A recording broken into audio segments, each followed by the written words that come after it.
তাতে ইমামে মুসলিম যেন দাঁড়ালেন, হুজুর আমি রাজি রয়েছি, আমি যাব। হায় রে মুসলমান, এবার জীবনে শুরু হলো রে বাবা। আসুন মুসলমান, ওই জায়গাতে ইমামে মুসলিম যখন যেন দাঁড়িয়েছেন, হায় রে মুসলমান, ইমামে মুসলিম যেন বের হয়ে যাবে।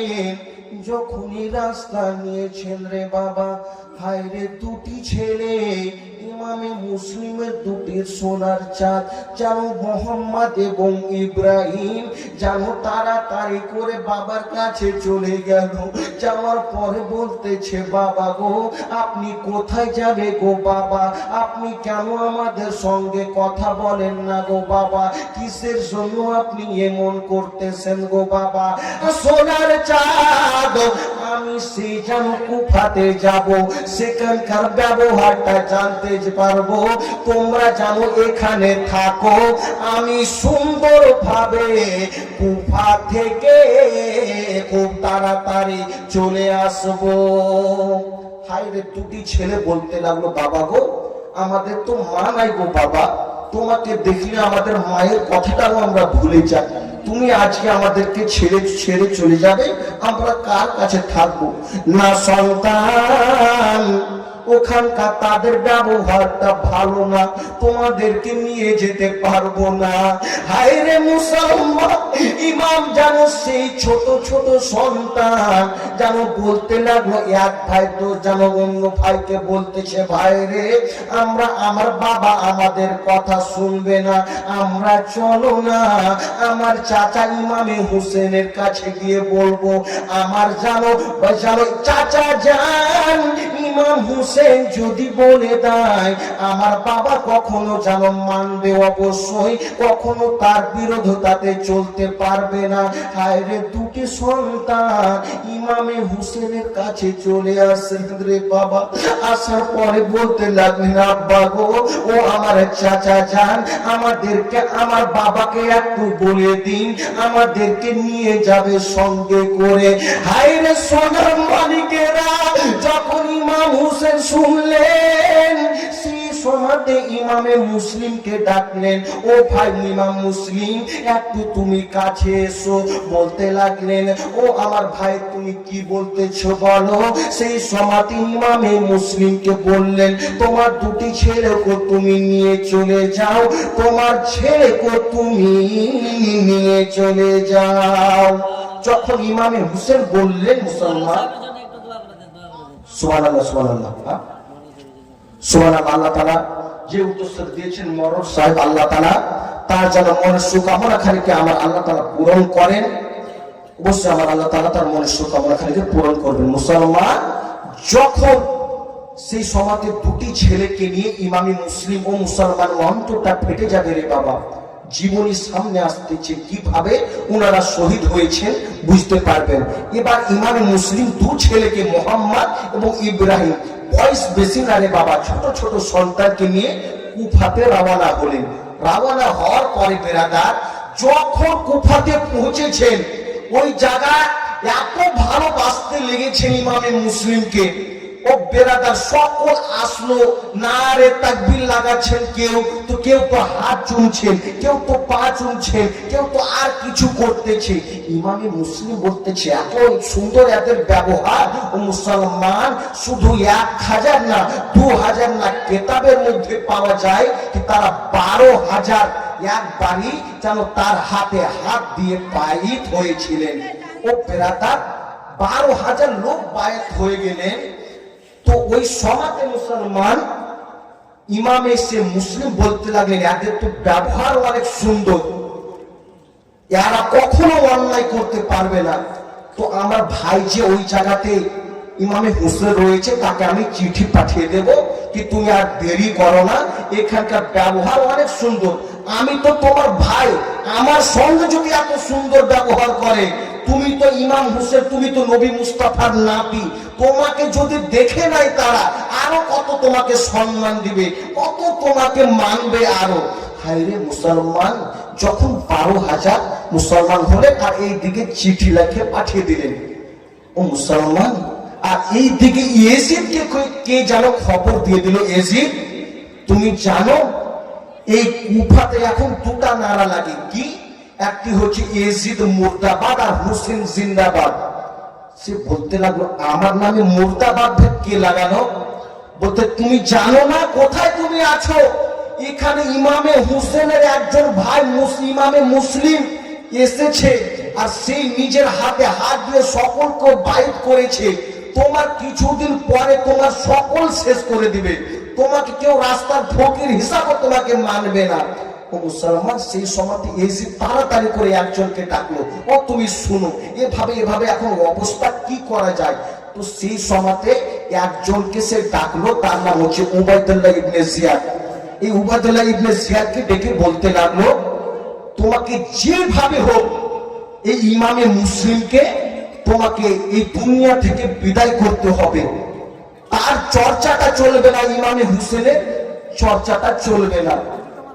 হায় রে মুসলমান, এই দিকে সকল যখন সেই ইবনে জিয়াদকে সে যেন পাঠালো, কিভাবে আসবে রে বাবা একটু লক্ষ্য করবেন কথাতে। এই দিকে ইমাম যেন মুসলিম যেন চিঠি পাঠিয়েছিলেন যে ইমাম হুসেন তুমি তাড়াতাড়ি করে চলে এসো, এখানকার যেন লোকগুলো অনেক সুন্দর রয়েছে। সকল যেন আশাতে ছিল কি ইমামে হুসেন এখন কিছুক্ষণ পরে বা আজকালের মধ্যে আসবে। আর উবাইদুল্লাহ ইবনে জিয়াদ সে মনে মনে ভাবতে লাগলো এই একটা সুযোগ রয়েছে কি আমি ইমাম হুসেন সেজে আমি তাদের কাছে চলে যাব। হায় রে মুসলমান, যেমন যেমন যেন মেয়েরা যেন পর্দা বোরখা পরে গো, সেই রকম যেন উবাইদুল্লাহ ইবনে জিয়াদ একটি বোরখার মতো পরেছে। আর পড়ার সেই সময়তে বেরাদার একটি ঘোড়া নিয়ে যেন আসতেছে। কুফার মানুষেরা তারা বলতে লাগলো ইমাম হুসেন চলে এসেছে, ইমাম হুসেন চলে এসেছে। সকল জানো না রে তাকবীর লাগায়, সকল জানো না রে জানো রিসালাত লাগায়। হায় রে মুসলমান, জানো উবাইদুল্লাহ ইবনে জিয়াদ তাড়াতাড়ি করে এসে একটি ছাদের উপরে জানো চোহে রে বাবা একটি তালওয়ারিকে বেহির বাইরে করেছে। আর জানো ঝুঁকে ঝুঁকে বলে ও তোমরা শুনো, আজকে তোমরা ইমাম হুসেনের ভাই ইমামে মুসলিমের হাতে যারা হাত দিয়ে যেন বাইত হয়েছ, তোমরা শুনে নাও তোমাদেরকে আমি যেন বাঁচিয়ে রাখবো না, এক একটাকে যেন তোমাদেরকে মেরে দেব, এক একটাকে তোমাদেরকে দুনিয়াতে রাখবো না। সকল যে যে যেন 12,000 লোক যেন বাইত হয়েছিল রে বাবা হাতে হাত দিয়ে, সকল মনে মনে ভাবতে লাগলো আমার যেন সন্তান রয়েছে, আমি এখন এতিম, আমার সন্তান এতিম হয়ে যাবে। কেউ বলতে লাগলো আমার স্ত্রী রয়েছে, আমার স্ত্রী বেওয়া হয়ে যাবে। হায় রে মুসলমান, সকল যেন ভয় খেয়ে নিল, সকলের মনে যেন একটা ভয় চলে আসলো। সেই সমাতে রে বাবা ইমামে মুসলিম যেন সে কুফার জামিয়া মসজিদে যেন নমাজ পড়াতেছেন। নমাজ পড়ার পরে নমাজ পড়তেছিলেন, পিছনে বেরাদার 500 মতন লোক। যখন মুসলমান যখন সালাম তাকে ফিরিয়েছেন, ইমাম হুসেন ইমামে মুসলিম যেন পিছনে দেখতেছেন, একটাও যেন লোক পিছনে নাই রে বাবা। সকল লোক যেন নামাজকে ছেড়ে ভেগে গিয়েছে। ইমামে মুসলিম যেন নামাজটাকে শেষ করে একজনকে জিজ্ঞাসা করলেন, একজন বয়স্ক লোক যেন উজু করতেছে, তো উনি যে বলতেছেন চাচা আমার পিছনে তো অনেক লোক নামাজ পড়তেছিল, তো তারা কোথায় গেল, তারা আমি দেখতে গেল একজন কেন নাই? সে বলতে যে তুমি জানো না, তুমি যখন নামাজ পড়তেছিলে ইবনে জিয়াদের লোকেরা রাস্তা দিয়ে ঢোল বাজাতে বাজাতে গিয়েছে আর বলেছে ইমাম মুসলিমকে যে বাড়িতে থাকতে দেবে তার যেন মাথাটাকে আলাদা করা হবে, তাকে দুনিয়াতে বাঁচিয়ে রাখা যাবে না, সে যেন দুনিয়াতে থাকতে পারবে না, যে যেন তাকে আশ্রয় দেবে তাকে দুনিয়াতে বাঁচিয়ে রাখা যাবে না। সেই জন্য সকল যেন নামাজ ছেড়ে ভেগে গিয়েছে। কেউ আপনাকে যেন থাকতে দেবে না, কেউ আপনাকে যেন খাবার দেবে না। ইমামে মুসলিমের যেন অন্তরটা ফেটে গেল। মাওলা গো, এভাবে তারা এত বড় আমার সঙ্গে অন্যায় একটা করতে পারলো। আমি তো নিজের আমি টেনশন করি না, চিন্তা করি না, কিন্তু আমার ভাই ইমামে হোসেনকে যে আমি চিঠি লিখে পাঠিয়ে দিয়েছি সেইও তো চলে আসবে। আমি তো বুঝতে পারিনি কি তারা এত বড় একটা রহস্য আমার সঙ্গে খেলবে। বেরাটা, ইমামে একটা কথা মনে রাখবেন, ইমামে সে মুসলিমের দুটি যে ছেলে ছিলেন সেই মোহাম্মদ এবং ইব্রাহিম, একজনের বাড়িতে রেখেছিলেন কাজী সারা। ও মুসলমান, সেই জায়গাতে সেই সন্তানগুলো আছে। ইমামে মুসলিম যেন কুফার মসজিদ থেকে বের হয়েছে, রাস্তা রাস্তা ঘুরে যায়, কিন্তু কেউ যেন ইমামে মুসলিমকে যখনই দেখতেছে দরজাটা লাগিয়ে দেয়, কেউ যেন আর দেখতে পারে না। ইমামে মুসলিম চোখের পানি ফেলে ফেলে যেন বলতে লাগলে, ও তোর শয়তানেরা রে, আমি তো নিজের মনে আসেনি, তোমরা তো দাওয়াত দিয়ে একখানা না দুখানা না 150 বা 120 খানা চিঠি দিয়ে তোমরা আমাকে দাওয়াত করে ডেকেছো। আজকে তোমরা আমার সঙ্গে এত বড়টা একটা রহস্য করতেছো, আর একটাই কথা বলতেছেন, মুঝে কুফা वालो मुसाफिर न समझो, मैं आया नहीं हूँ, बुलाया गया हूँ। मुझे कुफा वालो मुसाफिर न समझो, मैं आया नहीं हूँ, बुलाया गया हूँ। एक मेहमान बनाकर सताया गया हूँ, मैं रोया नहीं हूँ, रुलाया गया हूँ। खुदा जाने कैसे है ये मेज़बानी, 72 पियासों का है बंदू पानी, मुकद्दर में हौज़े कौसर का पीना, मैं पियासा नहीं हूँ, पिलाया गया हूँ। एक कुफर মানুষেরা আমাকে তোমরা মুসাফির সমঝো না, মুসাফির ভাবো না, আমি তো নিজের মনে আসি নাই, তোমরা চিঠির মাধ্যমে আমাকে ডেকেছো। ইমামে মুসলিম বেরাটা, হায় রে বাবা, অন্তর ফেটে যাবে রে মুসলমান।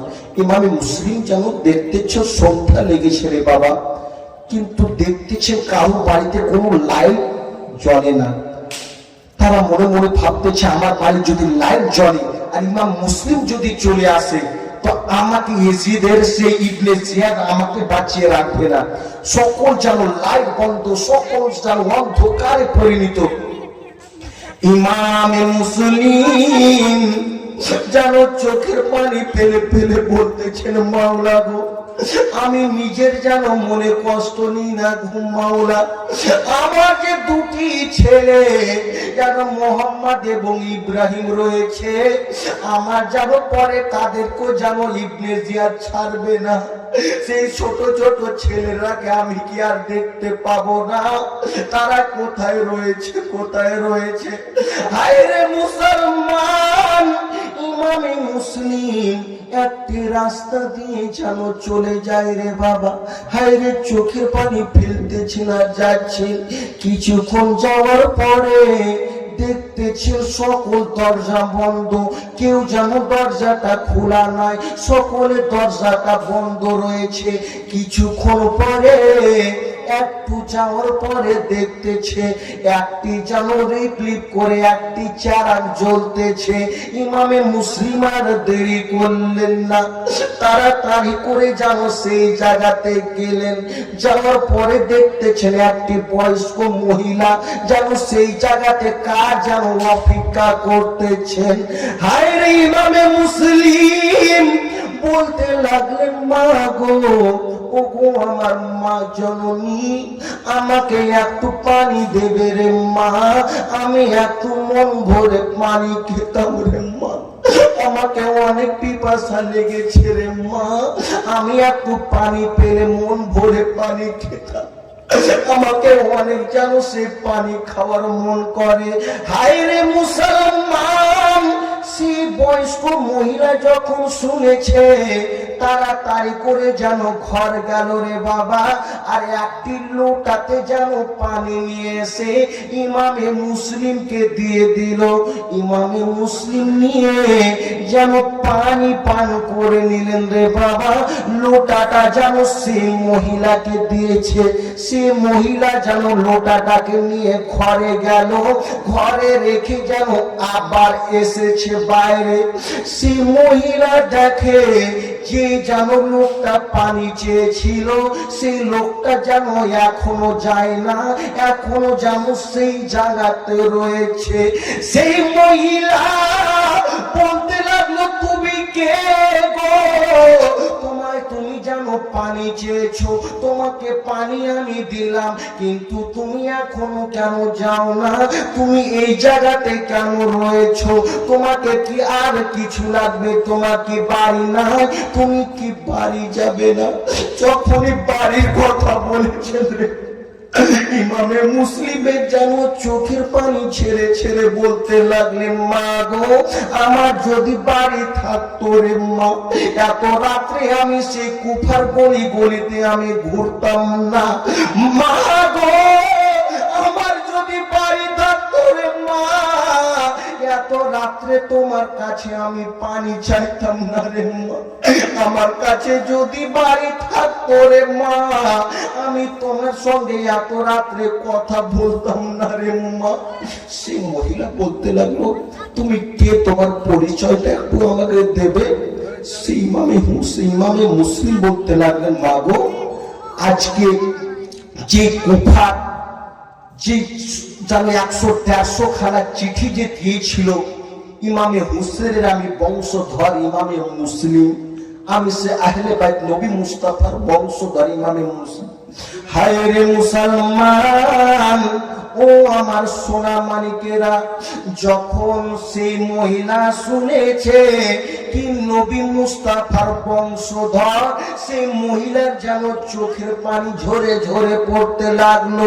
সে বলতে লাগলো, হুজুর, আমার যদি কিছু ভুল হয়ে থাকলে আমাকে আপনি ক্ষমা করে দেবেন, আমি আপনাকে কি না কি বলে দিয়েছি। সে বলতে লাগলো, মা গো, আপনি আমাকে কিছু অন্য কথা বলেননি রে মা। ও বেরাদার, সেই মহিলা বলতেছেন, হুজুর, কিয়ামতের ময়দানে আপনি সে আল্লাহ তাআলার কাছে যেন শিকায়াত করবেন না। আমার যদি শিকায়াত করে দিল আমাকে আমার আল্লাহ তাআলা মাফ করবেন না। ও মুসলমান, সেই জায়গাতে ইমামে মুসলিম বলতে লাগলেন, মা গো, না গো মা, আমি তোমার জানো ব্যাপারে কিছু আমি আল্লাহ তাআলার কাছে শিকায়াত করব না।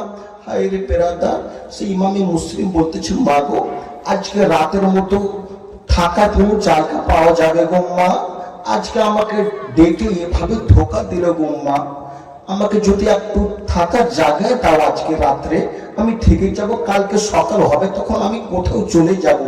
হায় রে মুসলমান, ইমামে মুসলিমের কথা শুনে সে বয়স্ক মহিলা বলতে লাগলো, হুজুর, আমি অবশ্যই আপনাকে জায়গা দেব, আপনি এখানে যেন থাকবেন আমার বাড়িতে।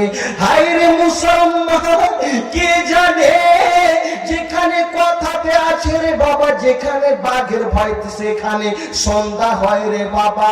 সেই জায়গাতে সেই মহিলা যেন সেই জায়গাতে ইমামে মুসলিমের জন্য সুন্দর একটা বিছানা দিলেন, সুন্দর ভাবে যেন বিছানাটাকে পরিষ্কার করে দিলেন। ইমামে যেন আমি নবী মুস্তাফার আওলাদের সম্মান করব, সুন্দর ভাবে যেন থাকবে। হায় রে মুসলমান, ইমামে মুসলিমকে সুন্দর ভাবে যেন থাকার জায়গা দিয়েছে। আর ও মুসলমান মা বোনেরা, যে ওই বাড়ির যে সে মহিলা, যে একটা ছেলে ছিল যার নাম হচ্ছে বেলাল, ওই বেলাল ইবনে জিয়াদের কাছে কাম করত। ওই বেলাল, তার ছেলে একজন বেলাল ইবনে জিয়াদের কাছে কাজ করত। তো সে মহিলা তারই অপেক্ষা করতেছিল যে আমার সন্তান আসবে, কখন আমি খাবার দেবো আমার সন্তানকে আর আমি ঘুমাবো। হায়রে মুসলমান, যখন ইমামে মুসলিমকে সুন্দরভাবে বিছানা দিয়েছে, সুন্দরভাবে ইমামে মুসলিম যেন আরাম করতেছেন, আর এই দিকে সে বয়স্ক মহিলা যে একটি ছেলে বেলাল, সেই যেন ইবনে জিয়াদের দরবার থেকে চলে আসলো। আসার পর বলতেছেন, মা আমাকে খাবার দাও, আমাকে সুন্দরভাবে খাবার দাও। একটি আমি ইবনে জিয়াদ বলেছে কি, ইমামে মুসলিমকে যে খুঁজে দেবে তাকে অনেক পুরস্কার দেবে। আমি তো আছি গো মা, তাকে খোঁজার অনেক চেষ্টা করতেছি, কিন্তু আমি কোথাও পেলাম না। আমাকে খাওয়া দাও, কালকে সকালে আমি আবার সকাল সকাল বেরিয়ে পড়বো ইমামে মুসলিমকে খোঁজার জন্য। কি টাকা পয়সা অনেক পাবো গো মা, আমরা অনেক সুন্দরভাবে থাকবো। কিন্তু মুসলমান সেই ছেলে জানে নাকি তার বাড়িতে ইমামে মুসলিম রয়েছে। সে বয়স্ক মহিলা যেন মাথায় হাত দিয়েছে, মাওলা গো আমার ছেলেকে ইবনে জিয়াদের দরবারে যে কাজ করে গো মাওলা, সে যদি জেনে নাই তো বলে দেবে, আর আমাদের বাড়ি থেকে নবী মুস্তাফার যেন আওলাদকে তারা শহীদ করে দেবে।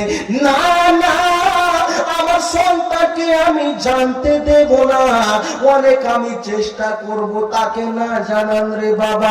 হায় রে মুসলমান, ইমামে মুসলিম একটা ঘরে যেন আরাম করতেছেন রে বাবা, আর এইদিকে তার ছেলেকে যেন খাবার দাবার দিয়ে যেন সুন্দরভাবে বিছানাতে যেন শুয়ে পড়েছে।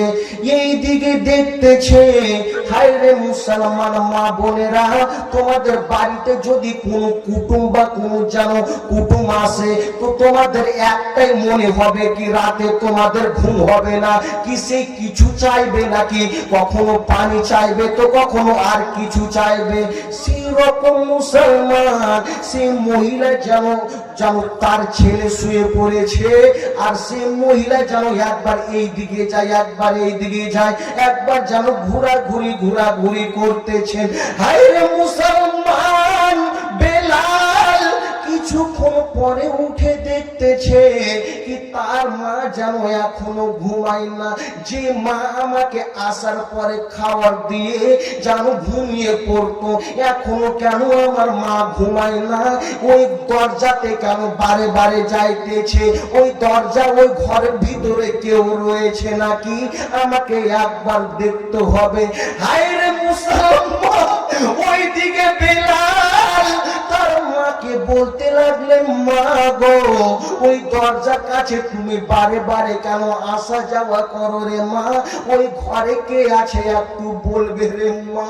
হায় রে মুসলমান, যখন বলেছে তার মা যেন বলতে না, বাবা ওই ঘরে কেউ নাই, তুমি যেন শুয়ে পড়ো, আমিও শুয়ে পড়বো। না মানা, অবশ্যই কেউ রয়েছে রে মা, আমাকে তুমি সুন্দর ভাবে বলে দাও। হায় রে মুসলমান, সে মা বলতে লাগলো, আমার ছেলে তুমি একটা আমার সঙ্গে ওয়াদা করো কি, যেই সে ঘরে রয়েছে যদি তার নামটা বলে দিই, তুমি যেন ইবনে জিয়াদকে বলবে না, তার যেন সৈন্যদেরকে তুমি বলবে না। সেই যেন বেলাল বলতেছে, মা তোমার হাতে আমি হাত দিয়ে আমি বলতেছি, আমি কাউকে সে কথা আমি বলবো না, তুমি বলো কে আছে, তুমি বারে বারে যাও বা আসো, যাও আসো, কেন তুমি এভাবে করতেছো? ইমামে সে বিরাদার সেই যেন বলতে লাগলো সে মহিলা কি ওই ঘরে নবী মুস্তাফার বংশ ইমামে মুসলিম আছে। যখন এই কথা শুনেছে বাপ, সে বেলাল বলতে লাগলো কখন সকাল হবে আর আমি গিয়ে এই কথাটা ইবনে জিয়াদকে বলবো, আর আমি টাকা যেন পুরস্কার অনেক পাবো, আমাকে টাকা পয়সা অনেক দিবে।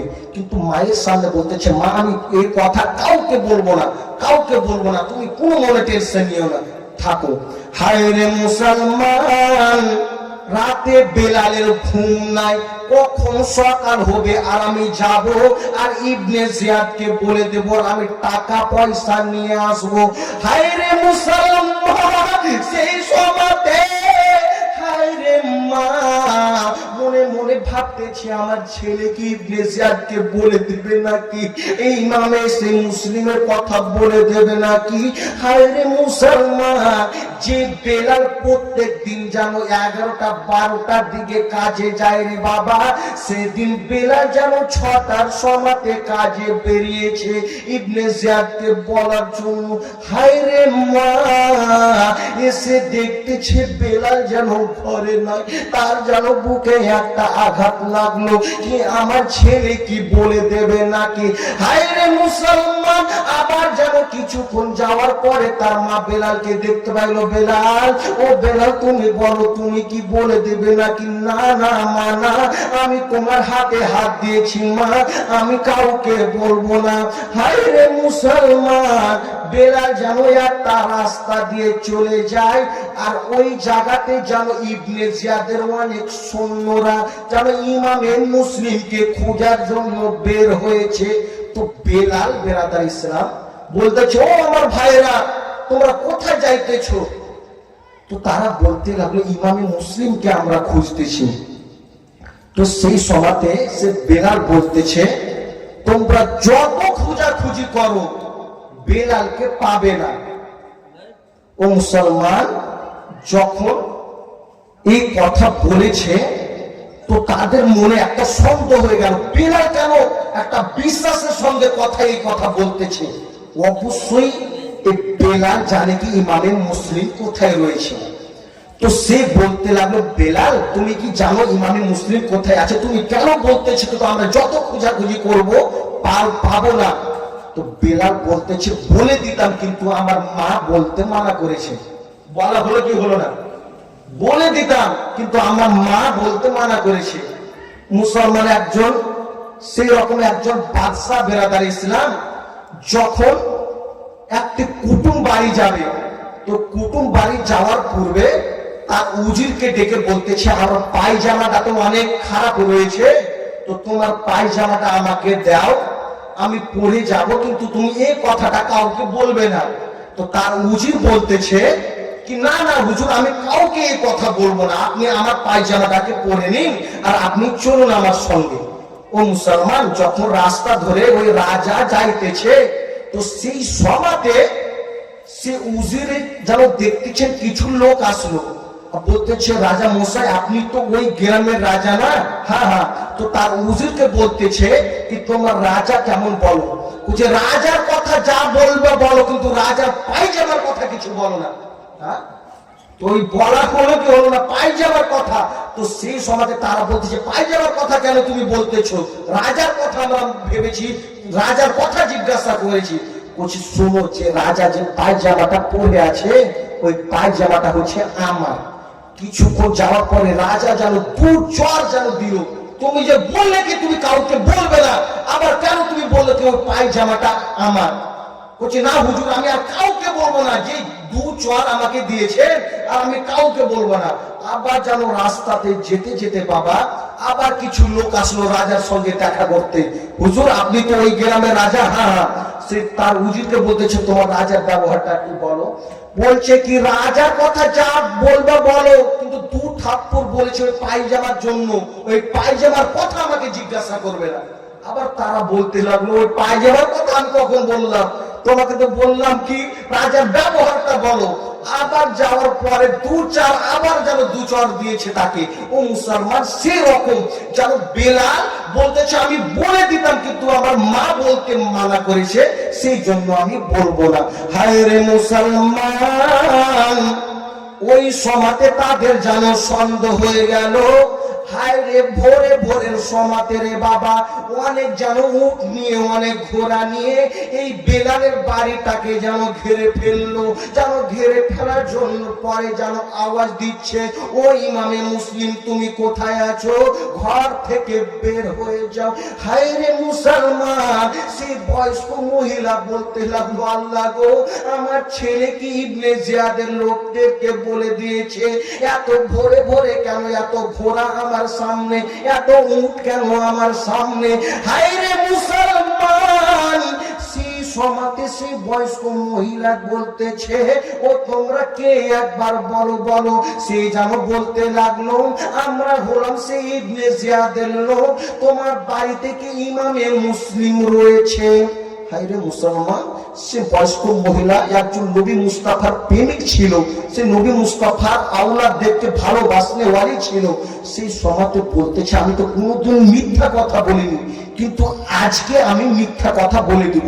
যেহেতু আমার যদি মিথ্যা কথার কারণে যদি একজন নবী মুস্তাফার সন্তানের যদি জান বাঁচে, আমি এই মিথ্যা কথার কারণে যদি জাহান্নামে চলে যাই, আমার মনে দুঃখ নাই, কিন্তু আমি মিথ্যা কথাটা বলে দেব। যখন বেরাদার সেই মহিলা জানো বলেছে, তোমরা শোনো ইমামে মুসলিম বেরাদার খালি বলতে যাবে কি আমার বাড়িতে নাই, ইমামে মুসলিম জানো ঘর থেকে শুনতেছে আমার কারণে একজন জানো বয়স্ক মহিলা মিথ্যা কথা বলতেছে। না না না, আমি কখনো তাকে মিথ্যা কথা বলতে দেব না। না না, ইমামে মুসলিম একটি তলোয়ারি নিয়েছেন রে বাবা, আর তাড়াতাড়ি করে ওই মহিলা মিথ্যা কথা বলতে যাবে তার আগে আগে যেন ঘর থেকে বের হয়েছে। হওয়ার পরে বলতেছেন, মা গো তুমি আমার জন্য মিথ্যা কথা বলবে না গো মা, বলবে না। ও গো আমার মা, আমার নানা এমন ছিলেন না, আমার বংশধর এরকম না রে মা, কি কখনো কারো বেমানি করবো বা কাউকে মিথ্যা কথা বলতে দেব? ওরে আমার মা, তুমি আমার জন্য কেন মিথ্যা কথা বলবে? ওই ইমামে মুসলিম একটি তলোয়ার নিয়ে যেন বের হয়ে পড়েছেন। ওই সমাতে যেন 22,000 সৈন্য রে বাবা, ইমামে মুসলিমের কাছে শুধু একটি তলোয়ার। হায় রে মুসলমান, সেই সমাতে সে ইবনে জিয়াদের লোকেরা বলতে লাগলো, ইমাম মুসলিম তুমি শুনো শুনো শুনো, তুমি যদি ইয়াজিদের হাতে হাত দিয়ে বায়াত হয়ে যাও, তোমাকে আমরা কোনো মারবো না, তোমাকে কষ্ট দেব না, তোমাকে আমরা কিছু জানো বলবো না। হায় রে মুসলমান, সেই সমাতে ইমামে মুসলিম বলেছিলেন, ও তোমরা শুনো শুনো, আমার জান কুরবান করে দেব, আমি দুনিয়া থেকে শহীদ হয়ে যাব, কিন্তু ইয়াজিদের হাতে হাত দেব না, ইয়াজিদের হাতে কখনো আমি হাত দেব না। হায় রে মুসলমান, তারা বলতে লাগলো, ইমাম মুসলিম তুমি আমাদের জানো ইয়াজিদের হাতে যদি না হাত দাও, তো তুমি যেন প্রস্তুত হয়ে যাও আমাদের সঙ্গে যুদ্ধ করার জন্য। হায় রে মুসলমান, জানো যুদ্ধ শুরু হলো রে বাবা। যুদ্ধ করতে করতে ইমামে মুসলিম জানো তলোয়ারটি যেভাবে নিয়ে যায় রে বাবা, যেন কচুর মতো সকল সে দুশমনে নবীদেরকে কেটে কেটে যেন ফেলে দেয়। হায় রে মুসলমান, তারা সেই ইয়াজিদের সৈন্যরা বলতে লাগলো, ভাই রে ইমামে মুসলিমকে আমরা এইভাবে পারবো না, একবার একটি কথা সুযোগ রয়েছে, ইমামে মুসলিমকে আমরা জানো ইয়াজিদের কাছে আগে নিয়ে যাব। হায় রে মুসলমান, তারা বলতে লাগলো, ইমাম মুসলিম তুমি আমাদের সঙ্গে আর যুদ্ধ করো না, তুমি চলো ইয়াজিদের কাছে, তুমি একটু চলো।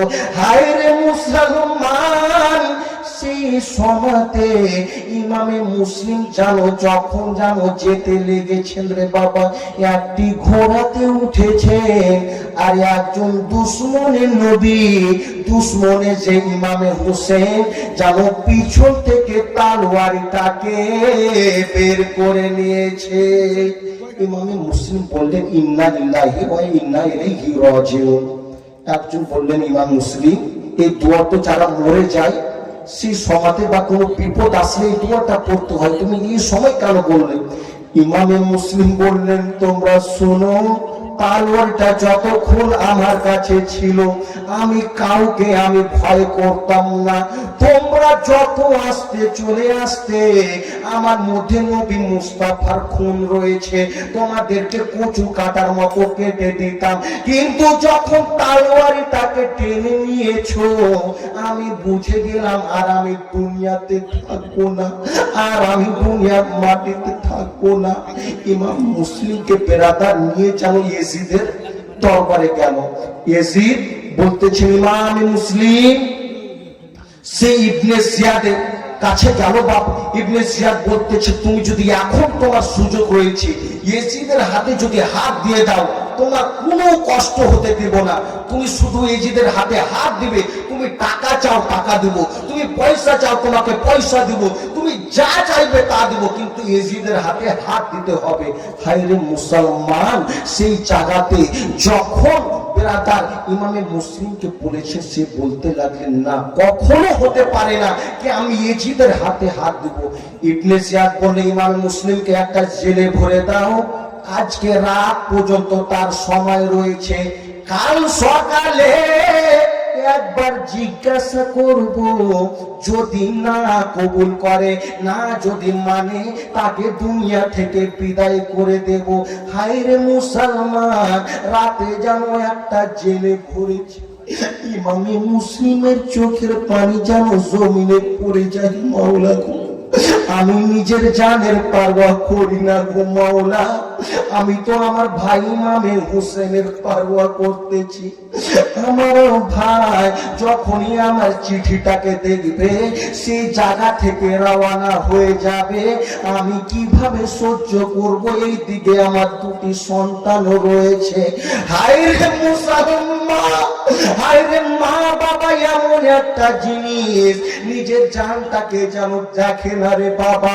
নিজে ছিঁড়া জুতা পরে কিন্তু ছেলের জন্য সুন্দর একটা জুতা নিয়ে আসে, নিজে পরিশ্রম কষ্ট করে কিন্তু ছেলে পরিশ্রম কষ্ট দেখতে পারে না ছোটতে। হায়রে মুসলমান, ইমামে মুসলিমের যেন চোখের পানি ঝরে ঝরে জমিনে পড়তেছেন। মুসলমান, সেই সময়টি যখন সকাল হলো, ইবনে জিয়াদ এসে আবার বলতেছি, ইমাম মুসলিম তুমি আরো একবার তোমাকে বলতেছি, তুমি যদি এখনো তোমার সময় রয়েছে, তুমি যদি ইয়েজিদের হাতে হাত দিয়ে দাও তোমাকে কিছু তোমার করব না। ইমামে মুসলিম বলেছিলেন, আমি জান দেব কিন্তু সেই ইয়েজিদের হাতে কখনো আমি হাত দিয়ে বায়াত হব না। সেই যেন शेर बोलें कि गुलाम ने मुस्तफा जान देने से नहीं डरते, ये जब सर रहे या ना रहे कुछ परवाह नहीं करते। वो मुसलमान সেই জায়গাতে ইমামে মুসলিম বলতেছে, আমি কখনো ইয়েজিদের হাতে হাত দেব না। সেই সমাতে বেরাদার একজনকে হুকুম দিল, একটি জাল্লাদকে কি তাকে নিয়ে যাও, ছাদের উপরে নিয়ে যাও, তার মাথা থেকে তার ধারটাকে আলাদা করে দাও। ইমাম মুসলিম বেরাদার নিয়ে গেলে, নিয়ে যাওয়া হলো একটি ছাদের উপরে। আবার জিজ্ঞাসা করতেছে, মুসলিম তুমি এখন কি ইয়েজিদের হাতে হাত দেবে? না না না। ও বেরাদার একদিকে ইমামে মুসলিমকে শুয়ে রেখেছে কিন্তু চোখের পানি যেন ঝরে ঝরে জমিনে পড়ে যায়। শুধু সেই ইমামে হুসেনের কথা কি সেও তো চলে আসবে আর তাদেরকে এইভাবে জবাব করবে, মাওলা গো আমি কি ভুল করলাম কি তাকে চিঠি পাঠিয়ে দিলাম। হায় রে মুসলমান, এই জাল্লাদ এসে বেরাদা একটি তলোয়ারি নিয়ে রে বাবা ইমামে মুসলিমের গলাটাকে যেন এত জোরসে তলোয়ারিটাকে চালাচ্ছে যেন মাথা থেকে রে বাবা যেন সে ধারটা আলাদা হয়ে গেল। সকলেই পড়ুন, ইন্না লিল্লাহি ওয়া ইন্না ইলাইহি রাজিউন। ডানে বামে মাটি, আমার মাটির বিছানা, ডানে বামে বামে মাটি আমার মাটির বিছানা, ডানে বামে মাটি আমার মাটির বিছানা, আমি চলে গেলে আমায় তোমরা ভুলে যেও না,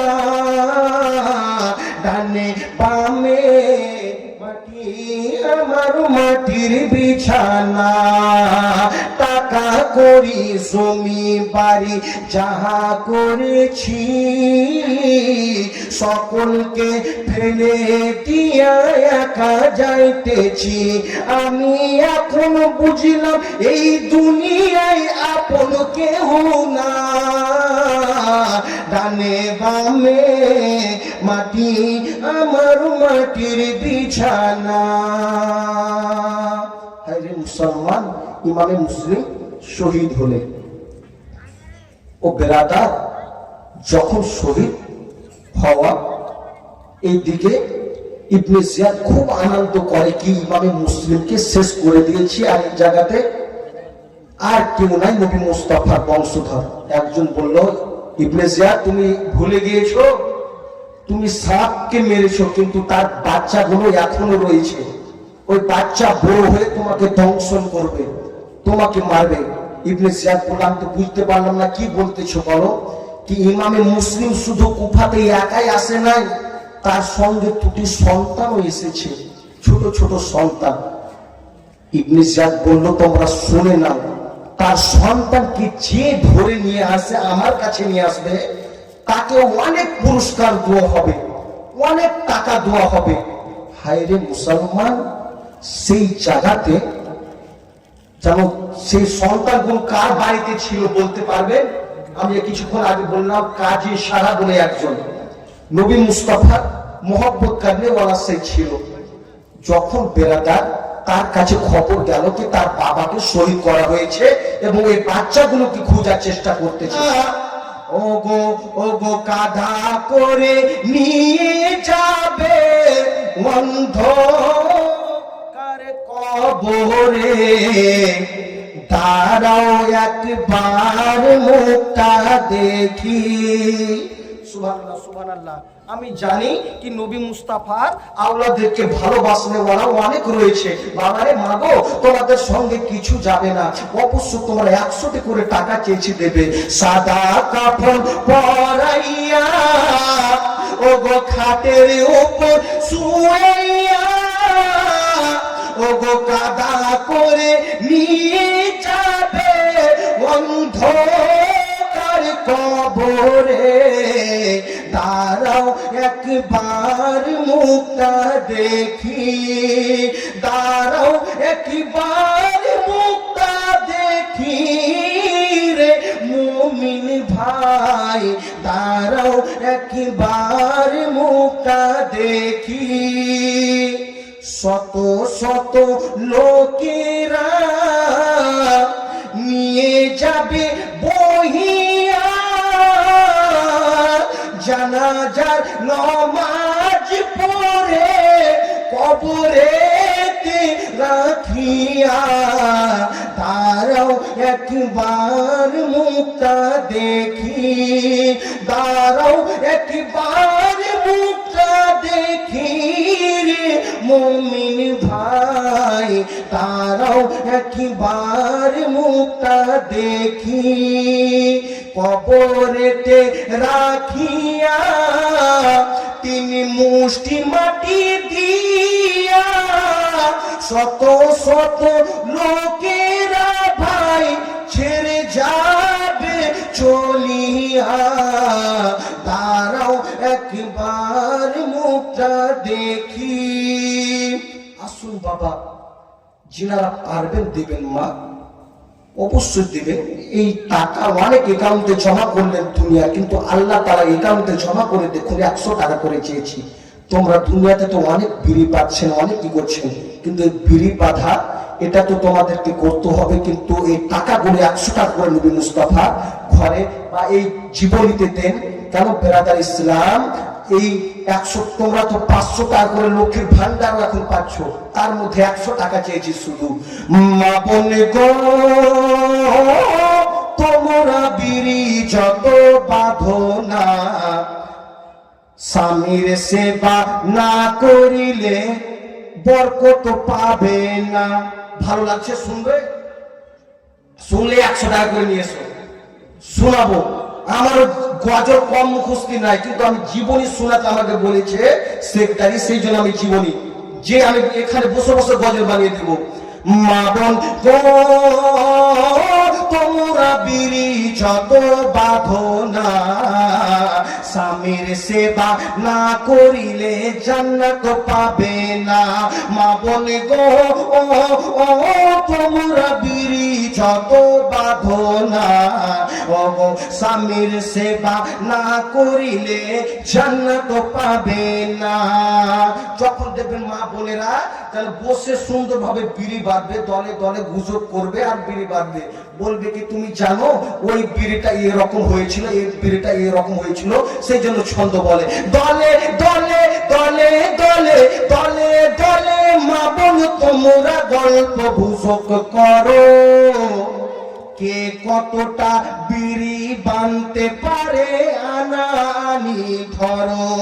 দলে দলে দলে দলে দলে দলে মা বোন তোমরা গল্প গুজব করো, কে কতটা বিড়ি বানতে পারে আনানি ধরো। আনানি ধরো বিড়ির পাতাতে, কোরআন পড়ো বাড়িতে, আল্লাহ তোমায় করবে গো পার, নাইলে তুমি ডুবে যাবে, নাইলে তুমি ডুবে যাবে দোজখের মাজার। মা বোন গো ও তোমরা বিড়ি যত বাঁধনা, স্বামীর সেবা না করিলে জান্নাত পাবে না। মুসলমান অনেক গজল মুখস্থ আছে, গজল আমার অনেক মুখস্থ আছে, কিন্তু গজল না। এবার আসুন ইমামে সে বেরাদার ইব্রাহিম এবং মোহাম্মদ, দু ছেলে, কচি কচি দু সন্তান বাবা। এবার আসুন, চোখের পানি ঝরে যাবে, ওনারা কত কষ্ট করেছিল বাবা। ইমামে হুসেনের সেই সন্তান সে বেরাদার মোহাম্মদ এবং ইব্রাহিম কাজী সাহা বলে একজনের বাড়িতে আসেন। এই শুনে এই বলে আমি বক্তব্য শেষ করব, আবার কালকে শহীদের ময়দানের জীবনী চলবে বাবা। আসুন বাবা, যখন কাজী সাহা বাড়িতে আছে, কাজী সাহা যেন রাত্রে বেরাদার যে ঘরে রয়েছে দু ছেলে আস্তে আস্তে করে গেল, যাওয়ার পরে দেখতেছেন দু ভাই হায়রে যেন বুকে এক ভাই দু ভাইকে যেন জড়িয়ে যেন ঘুমিয়ে আছে। বেরাদার যখন কাজী সারা দেখেছেন, যেন কাজী সারা চোখের পানি ঝরে ঝরে যেন পড়ে যায়, মাওলা গো আজকে তারা দু ভাই এভাবে শুয়ে আছে, যদি সে শুনে নাই তারা কি তার বাবা দুনিয়াতে নাই, কত যেন কান্না করবে, কত কষ্ট করবে। আর যদি সেই ইবনে জিয়াদের লোকেরা জেনে নেয় যে আমার বাড়িতে আছে তার দু সন্তান, তাদেরকে তো বাঁচিয়ে রাখবে না। আমি যত পারবো আজকে রাত্রের মধ্যে তাদেরকে বলে আমি মদিনা পৌঁছে দেব, তাদেরকে আমি কষ্ট হতে দেব না। হায় রে মুসলমান, দু ছেলে যেন এক ভাই দু ভাইকে জড়িয়ে ঘুমিয়ে রয়েছে। কাজী সারা যেন আস্তে আস্তে করে ওই ভাই দু ভাইয়ের কাছে গিয়েছে, কিন্তু কথা বলতে পারে না, শুধু চোখের পানি ঝরে ঝরে জমিনে পড়ে যায়। হায় রে তারা দু ভাই যেন ঘুমিয়ে রয়েছে। কাজী সারা যেন কান্না করতে করতে যখন দু ভাইকে যেন উঠেছে, হায় রে দু ভাই উঠে যেন পাশে যেন কাজী সারাকে দেখল, দেখার পরে দেখতেছে কি কাজী সারা যেন চোখের পানি ঝরে ঝরে পড়ে যায়। হায় রে মুসলমান, দু ছেলে বলতে লাগলো, চাচা গো আপনার চোখের পানি কেন ঝরে ঝরে পড়তেছে গো চাচা, একবার বলে দাও গো চাচা তোমার কি হয়েছে, একবার বলো। কাজী সারা যেন অন্তরটা ফেটে গেল মাওলা। এখন যদি শুনে নাই তারা দু ভাই কি তারা বাবা দুনিয়াতে নাই, তাদের যেন কত কান্না করবে, কত কষ্ট পাবে।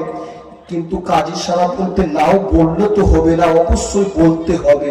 হায় রে মুসলমান, ওই জায়গাতে কাজী সারা বলতে লাগলেন, ও ছেলে তোমরা জানো তোমার বাবার দুনিয়াতে নাই। ওই এজিদের শয়তানেরা, এজিদের সে দুশ্মনেরা, ওই ইবনে জিয়াদের লোকেরা তোমার বাবাকে দুনিয়া থেকে বিদায় করেছে। হায় রে মুসলমান, আজকে কোন সন্তান নাই বাবার মরার কথা শুনবে আর চুপ হয়ে থাকবে রে বাবা। বড় বড় লোকের যেন অন্তরটা ফেটে যায় বাবার কথা শুনলে, মায়ের কথা শুনলে। কিন্তু তারা তো ছোট ছোট ছেলে, যখন শুনেছেন একবার দু ভাইকে জড়িয়ে দেবে। ভাই রে, আমার বাবাকে দুনিয়াতে নাই রে ভাই, আমরা কোথায় এখন যাব রে ভাই? আমার বাবা দুনিয়া থেকে বিদায় নিয়েছে। বাবারে, তু ভাই যেন চিৎকার করে করে কান্না করতেছে। কাজী সাহেব বলল, তোমরা শোনো, কান্না করে হবে না, তোমাদেরকে রাতের মধ্যে তোমাদেরকে সেই মদিনা পৌঁছে যেতে হবে, না হলে তারা তোমাদেরকে খুঁজতেছে। তোমাদেরকে যদি পেয়ে নাই, তোমাদেরকে তোমার বাবার মতো শহীদ করে ফেলবে। হায়রে, তারা দু সন্তান কান্না করতে করতে বলতে লাগলো, চাচা গো, আমরা কোথায় যাবো? আমরা তো মদিনা চিনতে পারবো না গো চাচা, আমরা তো ছোট ছোট সন্তান, আমরা এখন এত রাত্রে কোথায় যাব? হায়রে মুসলমান, কাজী সারা বলছে, তোমরা মনে কষ্ট নিও না, মনে তোমরা জানো দুঃখ নিও না, আমি যে রয়েছি তোমাদেরকে আমি মদিনা পৌঁছে দেব। হায়রে মুসলমান, সেই কাজী সারা নিজের যেন বেটা একজন আসাদকে ডেকে বলতে লাগলো, ও আমার সন্তান, তুমি শোনো, এই যেন দু ভাইকে তুমি নিয়ে যাও, আজকে ওই তিন মোহনী একটি রাস্তা রয়েছে, ওখান থেকে একটি কাফেলা যেন মদিনা শরীফে যাবে। তোমরা জানো তুমি এই দু ভাইকে তাদের যেন সঙ্গে দিয়ে দেবে, তারা নিয়ে মদিনা চলে যাবে। হায়রে মুসলমান, আসাদকে দিয়ে যেন দু ভাই তাড়াতাড়ি করে বাবা যেন চলতে লেগেছে। রাস্তাতে যখন গিয়েছেন, তিন মোহনী রাস্তার কাছে দেখতেছেন কাফেলা যেটার কথা বলেছিল, কাফেলাটা যেন কিছুক্ষণ দূর চলে গিয়েছে। আসাদ বলতে লাগলো, তোমরা শুনো, তোমাদের কাফেলাটা যেন কিছু দূর চলে গিয়েছে, দেখতে পাচ্ছ ওই কাফেলাটা যাইতেছে, তোমরা একটু তাড়াতাড়ি করে যাও, তোমরা তাদের সঙ্গে ধরে নাও, তোমাদেরকে কেউ আর মারতে পারবে না, তোমরা আর এই কুফাতে তোমরা থাকবে না। হায়রে মুসলমান, যখন দু ভাইরে বাবা রাস্তা দিয়ে যেন দৌড়াতে শুরু করেছে, যেন ছোট ভাই যেন একদিন না রে ভাই, কিছুদিন ধরে তাদের পেটে খাওয়ার না, হায়রে পানি না, ছোট ভাই যেন পায়ের ভরে পড়ে গিয়েছে।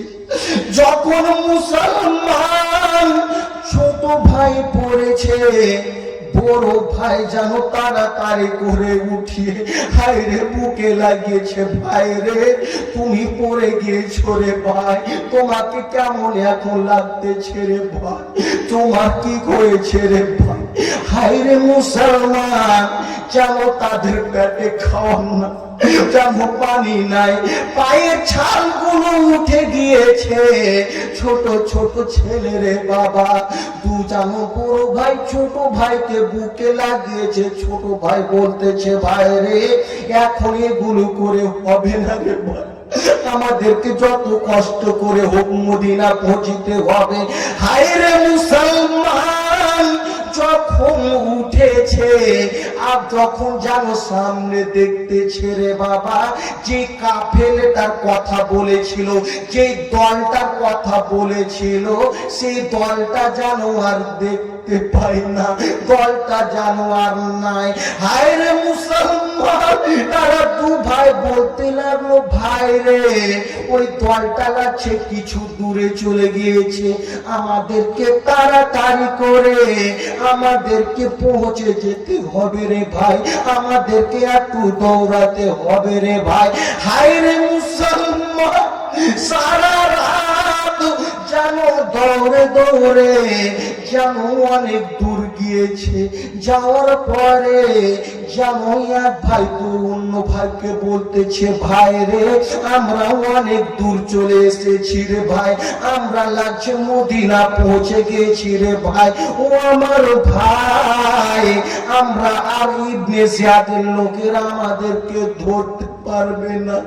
হায় রে মুসলমান, যখন যেন সকালটা হতে যাবে রে ভাই, সে দু ভাই একবার অন্য ভাইকে বলতেছে, ভাই রে আমরা মনে মনে ভেবেছিলাম কি আমরা মদিনা পৌঁছে গিয়েছি, কিন্তু ভাই রে যেখান থেকে আমরা দৌড়াতে শুরু করেছিলাম ভুলে আমরা সেই জায়গাতে এসেছি রে ভাই, আমরা দূরে যেতে পারি নাই। ওগো রাস্তার ধারে এতিম বাচ্চা কেন বসে কান্দে রে, আরশের পায়া হিলে রে, রাস্তার ধারে এতিম বাচ্চা কেন বসে কান্দে রে, আরশের পায়া হিলে রে।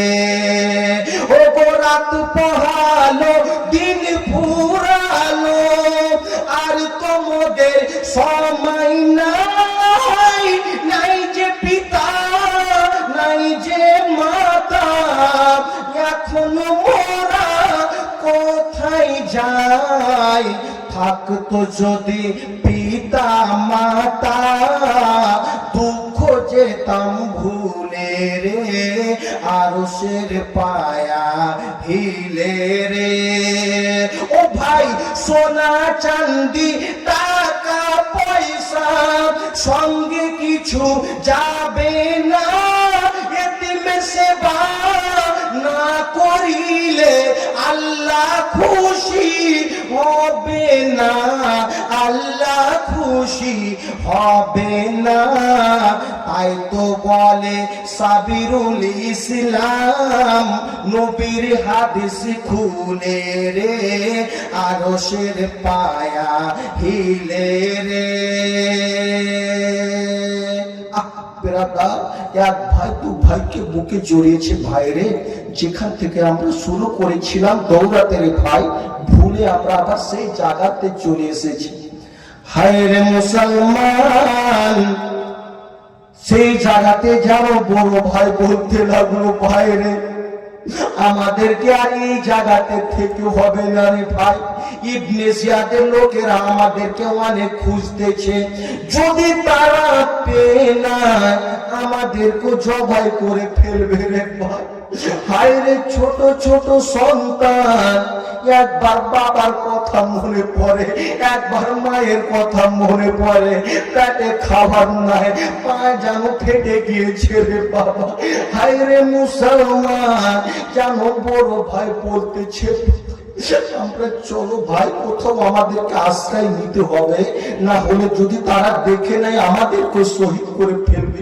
হায় রে মুসলমান, একটি যেন পাহাড় দেখতে পাইল রে বাবা, সেই জায়গাতে যাওয়ার জন্য রাজি, কিন্তু আরো একজন ভাই বলতেছে, ভাই রে ওই পাহাড়ে যদি যাও, যদি দেখে নাই, ওই পাহাড়ে আমাদেরকে দেখে নিলে তারা বাঁচিয়ে রাখবে না। একটি গর্ত দেখেছে রে বাবা, ওই গর্ততে যেন সে দু ভাই আশ্রয় নিয়েছে, যে গর্ততে পোকা মাকড় থাকে, মানুষ যেন থাকতে পারে না, কিন্তু জানের ভয়ে যখন আপনার ভয় থাকবে রে বাবা, যদি মুসলমান আপনাকে যদি পুলিশ ধরতে আসে, আপনি কখনো যেন ভয় করবে না। তুমি যদি ছাদের উপরে থাকো, ছাদ দিয়ে একটা লাফ মেরে যেন নিচে পড়ে যাবে, আমাকে লুকাতে হবে। সেরকম রে মুসলমান, দু ভাই যেন মনে মনে ভাবতে না, মাওলা গো আমরা এই যেন গর্ততে থেকে যাব, আবার যখনই রাত হবে আমরা এই গর্ত থেকে আবার মদিনা যেতে আরম্ভ করব। হায়রে মুসলমান, দু ভাই যেন গর্ততে ঢুকে গিয়েছে, আর এইদিকে ইয়েজিদের সৈন্যরা যেন তন্ন বিতন্ন করে যেন খুঁজে বেড়ায় কি তাদেরকে আমরা ধরে দিলে আমাদেরকে অনেক পুরস্কার দেবে। হায়রে মুসলমান, ওই দু ভাই যেন গর্ততে রয়েছে। ও মুসলমান, সময় আস্তে আস্তে যায়, সময়টা যেতে লাগলো। হায়রে যখন সন্ধ্যার সময় এসেছে, ছোট ভাই বড় ভাইকে বলতে লাগলো, ভাই রে একবার তুমি একটু উঁকি মেরে দেখে নাও রে ভাই, কি রাত যেন লেগেছে কি লাগে নাই, যেন সন্ধ্যাটা পড়েছে কি পড়ে নাই রে ভাই, আমাদেরকে আবার মদিনার দিকে রওনা হতে হবে রে ভাই। হায় রে মুসলমান, যখন বড় ভাই যখনই বেরাদার যেন মাথাটাকে উঁচু করে দেখতে যাবে, একটি ইয়েজিদের সৈন্য রে বাবা যেন দেখে ফেলেছে ওই গর্ত থেকে কে যেন উকি মারে, সেই তাড়াতাড়ি করে পিছন থেকে মুসলমান চুল যেন ধরে নিয়েছে রে বাবা, চুল ধরে যেন একটি আঘাত দিয়ে টেনেছে। ছোট ভাই বলতেছে, ভাই গো দাদা জান তুমি কেন কিছু কথা বলো না রে দাদা, তুমি কেন আর যেন ভিতরে আসো না বললাম। আরে বড় ভাই বলতেছে, ভাই রে আমার যেন চুলকে ধরে নিয়েছে রে ভাই, আমার যেন চুলটাকে এত জোরসে আঘাত দিচ্ছে রে ভাই, আমি সহ্য করতে পারি না রে ভাই। হায় রে মুসলমান, ওই ছোট ভাই বলতেছে, ভাই তোমার কি হয়েছে? হায় রে মুসলমান চুল ধরে যেন টান দিয়েছে, যেন বড় ভাই বের হয়ে আসলো, ছোট ভাই বের হয়ে এসেছে। ও মুসলমান, ইয়েজিদের সেই সৈন্য বলতে লাগলো, তোমাদেরকে এত খোঁজাখুঁজি করতেছি, তোমরা এই জায়গাতে রয়েছো। দু ভাইকে তাড়াতাড়ি করে ইবনে জিয়াদের কাছে নিয়ে গেল। হায় রে মুসলমান, ইবনে জিয়াদ যেন একটা জেলখানাতে একটি যেন তাদেরকে বন্দি করে রাখলো, কি কাল সকাল হবে তাদেরকে দুনিয়া থেকে বিদায় করা হবে। হায় রে মুসলমান, ওই দু সন্তান যেন জেলে পড়ে পড়ে চোখের পানি যেন ছেড়ে ছেড়ে কান্না করতেছে।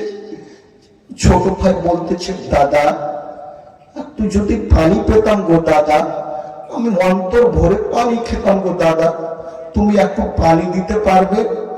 বড় ভাই বলতেছে, ভাই রে তুমি যেই জায়গাতে আমিও তো সেই জায়গাতে, তোমাকে কিভাবে আমি পানি দিব? ছোট ভাই বলছে, দাদা এই জেলখানাতে দেখো, এই সৈন্যগুলো যদি জানে এত রকম হয়, একটু যদি পানি দেয় তো আমরা মন ভরে পানি খেতাম গো দাদা, একটু বলো না, তুমি বলে দেখো, একটু যদি পানি দেয় তো আমি মন ভরে পানি খেতাম। হায় রে মুসলমান, তারা দু ভাই চোখের পানি ফেলে ফেলে কান্না করতেছে। বড় ভাই যেন বলতেছে, ভাই রে এই জেলখানাতে যখন আসি রে ভাই, আমার বাবার কথা মনে পড়ে যায় রে ভাই। ছোট ভাই বলতেছে, ভাই দাদা কেন আপনি এই কথা বলতেছেন? ও আমার ভাই, এই জেলখানাতে আমার বাবাকে তারা বন্দি করে রেখেছিল, আমার বাবা কত আমাদের জন্য চোখের পানি ফেলে ফেলে কান্না করেছে রে ভাই। আজকে আমরা এই জায়গাতে এসেছি রে ভাই, আমরা কি দুনিয়াতে আর থাকবো না রে ভাই। হায় রে মুসলমান, ওই জেলখানা মদিনাতে যে একজন সৈন্য ছিল, তার কাছে যেন চাবি ছিল রে বাবা। সেই একজন নবী মুস্তাফার আশিক ছিল। সেই যখন দেখতেছে হায় রে নবী মুস্তাফার যেন সে আত্মীয় স্বজন গুনে এত কষ্ট পাচ্ছে, সে মনে মনে ভাবতে লাগলো তাদেরকে আমি ছেড়ে দেবো এই জেলখানা থেকে। আমাকে যদি তাদের জন্য আমার মাথাকে আলাদা করে দেয় আমি সহ্য করে নিব, কিন্তু এই নবী মুস্তাফার বংশধরের কষ্ট আমি সহ্য করতে পারি না। হায় রে মুসলমান, সেই জায়গাতে যখনই রাত যেন হয়েছে, তার কাছে চাবি রয়েছে, সেই যেন বলতে লাগলো ও তোমরা কি এখান থেকে যাবে কোথাও? হায় রে দু ভাই বলছে চাচা যান, আমাদেরকে যদি মদিনায় একটু পৌঁছে দাও আমরা অনেক যেন ধন্য হতাম গো চাচা। হায় রে বেরাদা, একবার বলতে চাচা একজন আমাকে যদি পানি দিতা তো পানি আমি সুন্দরভাবে পান করে নিতাম, একটু পানি আমাকে যদি পাও তো পানি দাও। ওই যেন সেই বেরাদা যার নাম হচ্ছে মাশকুর, সেই যেন বলতেছে তোমরা পানি নিবে। হায় একটি পিয়ালাতে পানি দিয়েছে বাবা, ছোট ছেলে যেন পানি যখনই পান করতে যাবে, হায় রে মুসলমান পানি তো পান করে না রে বাবা, শুধু চোখের পানি ঝরে ঝরে জমিনে পড়ে যায়। বড় ভাই বলতেছে ভাই তোমার কি হয়েছে? তুমি তো পানি পান করতে চেয়েছিলে, কিন্তু তোমার চোখের পানি কেন ঝরতেছে তুমি বলো। ছোট ছেলে বলতেছে দাদা এই পানির জন্য আমার বাবা কত কষ্ট করেছে গো দাদা, এই পানির জন্য আমার বাবা পানি চেয়েও পায় নাই গো দাদা, আমরা কিভাবে পানি পান করবো গো দাদা? না না, আমি পানি পান করতে কখনো পারবো না। ওই মাশকুর বলতেছে ও তোমরা শুনো, তোমরা বেশি দেরি করো না, আমি জানি যখন সকাল হবে তোমাদের জন্য আমাকে দুনিয়াতে আর রাখবে না, তোমাদেরকে ছেড়ে দেওয়ার জন্য তোমরা যত তাড়াতাড়ি করে পারবে তোমরা মদিনা পৌঁছে যাও। হায় রে মুসলমান, ছোট ছোট দুটি ভাই বলতে লাগলো চাচা গো আমরা তো ছোট ছোট ছেলে গো চাচা, আমরা মদিনা কিভাবে যাব গো চাচা? মাশকুর বলতে লাগলেন তোমরা মনে কষ্ট টেনশন নিও না, আমি একটা আংটি দিচ্ছি, এই আংটিটা নিয়ে ওই একটা জায়গা যে আলো জ্বলছে দেখতে পাচ্ছ, ওই আলোর কাছে তোমরা যাও, ওখানে আমার একজন লোক রয়েছে, তুমি যদি এই আংটিটা তাকে যে দেখাও তো সে বলবে, তুই সকল ঘটনা বলবে, সেই তোমাদেরকে মদিনা পৌঁছে দেবে, তোমাদের আর কোন কষ্ট হবে না। হায় রে মুসলমান, দু ছেলেকে যেন মাশকুর একটা তার আংটিটা দিল, তার আংটিতে যেন তার নাম লেখা ছিল মাশকুর। হায় রে মুসলমান, যখন দু ভাই রাস্তা ধরে যেতে লেগেছেন রে বাবা, হায় রে যেতে যেতে দু ভাই দেখছে একটা আলো যেন জ্বলতেছে, ওই আলোর কাছে আমাদেরকে যেতে হবে। হায় রে মুসলমান, যাদের যেন পা ফেটে গিয়েছে, যেন রক্ত ঝরতেছে, তারা যেন সহ্য করতে পারে না। কিছু করে যাওয়ার পরে বড় ভাই যেন পায়ের ভরে পড়ে গিয়েছে, যেন পায়ের ভরে পড়ে যেন কান্না করতেছে। ছোট ভাই যেন বড় দাদাকে বুকে লাগিয়েছে, দাদা তোমার কি হয়েছে গো দাদা, তুমি পড়ে গেলে গো দাদা, তোমার কি হয়েছে তুমি বলো। বড় ভাই বলতেছে ভাই রে এই সময় এখন নাই রে ভাই, আমরা উঠো সে আলোর কাছে আমাদেরকে পৌঁছিতে হবে। হায় রে মুসলমান,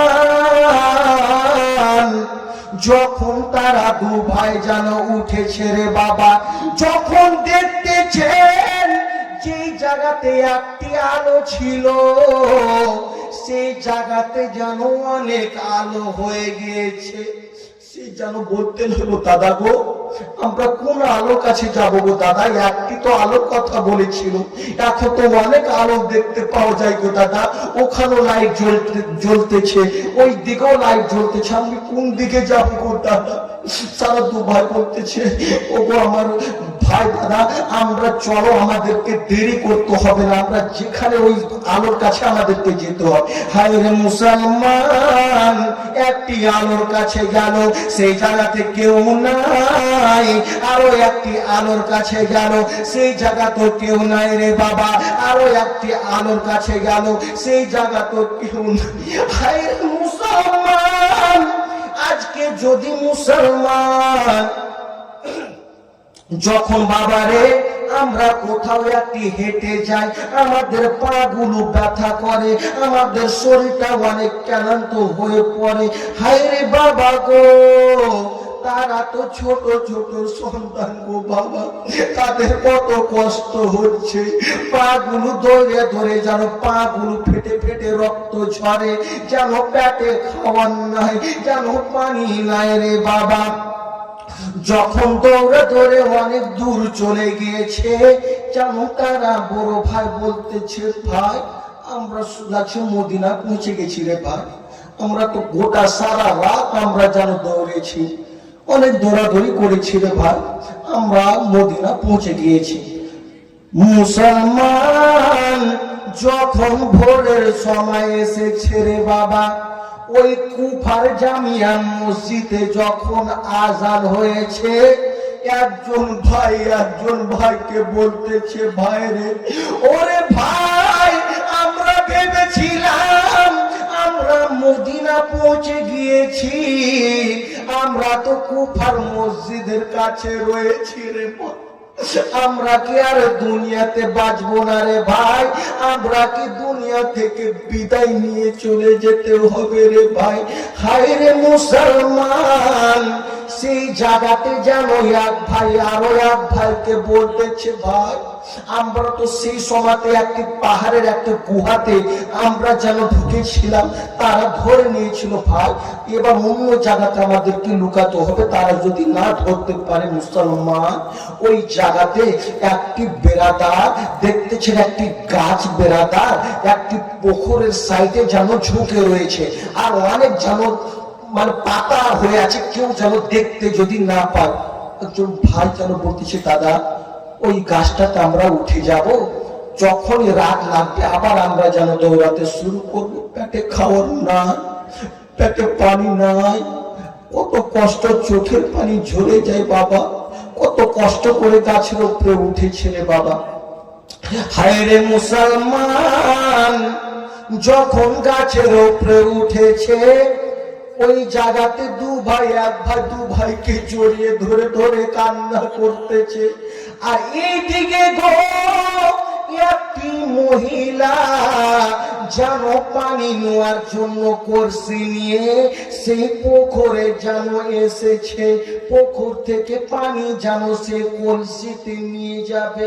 মুসলমান যখন কলসি পানিতে ডুবাতে যাবে, দেখতেছে দিনে তো একটা সূর্য উঠে, কিন্তু পানিতে এত সুন্দর দুটি সূর্য কেন দেখতে পাওয়া যায়। সে মহিলা বেরাদার ইসলাম যেন মনে মনে ভাবতে লাগলে, মাওলা গো এত সুন্দর সুন্দর যেন দিনে তো একটাই সূর্য উঠে, দুটি সূর্য কেন দেখতে পাওয়া যাইতেছে। যখন মুসলমান সেই মহিলা যেন মুখটাকে ঘুরিয়ে দেখেছেন, গাছে যেন দুটি সোনার চাঁদ রে বাবা, এত সুন্দর চেহারা সেই মহিলা যখন দেখেছে, সে যেন বলতে লাগলো, কে মাওলা গো, এই দুটি এত সুন্দর ছেলে এই জায়গাতে কি করতেছে, কেন তারা কান্না করতেছে। মুসলমান সে মহিলা যেন গিয়ে বলতেছে, বাবা গো তোমরা কে আছো, তোমরা একটু আসো, তোমাদের কি হয়েছে তোমরা বলো, তোমাদের বাড়িটা কোথায় একটু আমাকে বলো। দু ভাই বলতেছে, ভাই রে আবার আমাদেরকে দেখে নিল রে ভাই, আর আমরা দুনিয়াতে থাকবো না রে ভাই, আমাদেরকে দুনিয়া থেকে বিদায় হয়ে যেতে হবে। হায় রে মুসলমান, ওই দিকে দু ভাই নেমে এসে মায়ের হাতটা ধরে বলে সে মহিলার, মা গো তুমি ইবনে জিয়াদকে বলবে না রে মা, আমরা হলাম দুজন সেই ইমামে মুসলিমের দুটি ছেলে, নবী মুস্তাফার বংশধর গো মা। হায় রে মুসলমান, সেই মহিলা বলতে লাগলো, তোমরা মনে কষ্ট নিও না, আমিও নবী মুস্তাফাকে ভালোবাসি, আমিও তাকে অনেক যেন ধ্যানে রাখি, তোমাদেরকে আমি সুযোগ পেয়েছি, তোমাদেরও কিছু খিদমত আমি করব, তোমাদেরকে সুন্দরভাবে গোসল করিয়ে দিব। হায়রে মুসলমান, সে মহিলা অনেক যেন নবী মুস্তাফার আত্মীয় স্বজনকে ভালোবাসতে। ওই সমাতে বেরাদার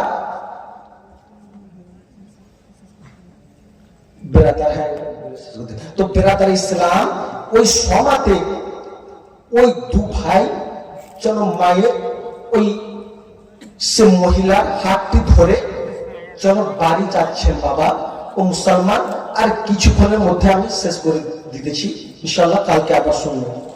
বেরাদার দু ভাই এবার যখন মুসলমান ওই মহিলার হাত ধরে যায়, কিন্তু জানে না ওই মহিলার যে স্বামী ছিল ওর নাম হচ্ছে কি জানেন? হারিস পাপি।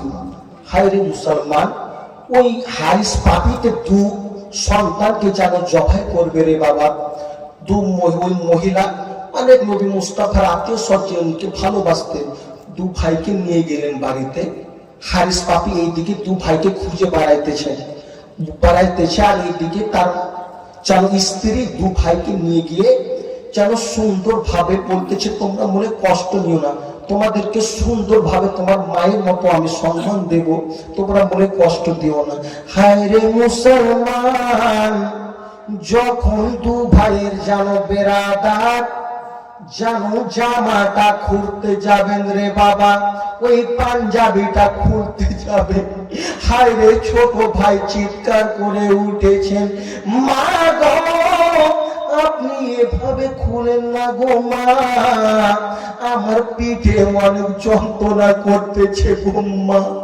হায়রে মুসলমান, দেখতেছেন যেন কত আঘাত পেয়েছে দু সন্তান, পাহাড়ে যেন ঘুরে ঘুরে কখনো পাথরের আঘাত লেগেছে, কখনো পোকা মাকড়ে আঘাত দিয়েছে, দেখতেছে পিঠে যেন সেই খায়ের মতো হয়ে গিয়েছে, যেন পাঞ্জাবিটা লেগে গিয়েছে। হায়রে মুসলমান, সেই যেন ছোট ভাই বলতেছে, মা গো এত কষ্ট দেন না গো মা, আমাদের পাঞ্জাবি সেভাবে থাক। হায়রে মুসলমান, সেই মহিলা যেন সুন্দর ভাবে পাঞ্জাবিটাকে গরম পানি করে আস্তে আস্তে পাঞ্জাবিটাকে খুললো। খোলার পরে রে বাবা সুন্দর ভাবে যেন গোসল করিয়ে সুন্দর ভাবে তেল লাগিয়ে যেন দু ভাইকে একটি ঘরের মধ্যে দিয়েছে। হায়রে মুসলমান, আর এই দিকে ওই যে তার স্বামী হারিস পাপি যেন চলে আসলো বাড়িতে। এসে বলছে, স্ত্রী আমাকে অনেক তাড়াতাড়ি, যত পারো তাড়াতাড়ি আমাকে খাবার দাও। কেন গো স্বামী, তুমি তো এইরকম কোনোদিন করো না, আজকে তুমি কেন এভাবে বলতেছো?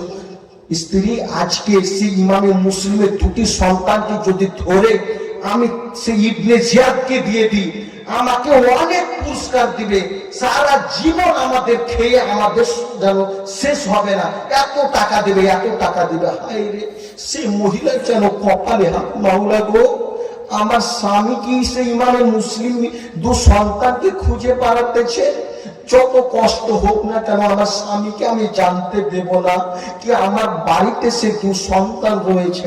হায় রে বাবা, দু সন্তানকে যেন ওই দিকে যেন ঘুমিয়ে রয়েছেন একটি ঘরে। হায়রে মুসলমান, যে সন্তান যেন কিছুদিন ধরে ঘুমাতে পারে নাই, দু ভাই এক ভাইকে জড়িয়ে ঘুমিয়ে পড়েছেন, কত সুন্দর ভাবে ঘুমটা এসেছে। আর এই দিকে সে যেন সে হারিস পাপিরে বাবা যেন খাওয়া দাওয়া করে ঘরে একটু আরাম করতেছে। সেই সময়তে তার বিবির যেন একটাই মনে যেন কথা, আমার স্বামী যদি না জানতে পারে আমার বাড়িতে সে দু সন্তান রয়েছে।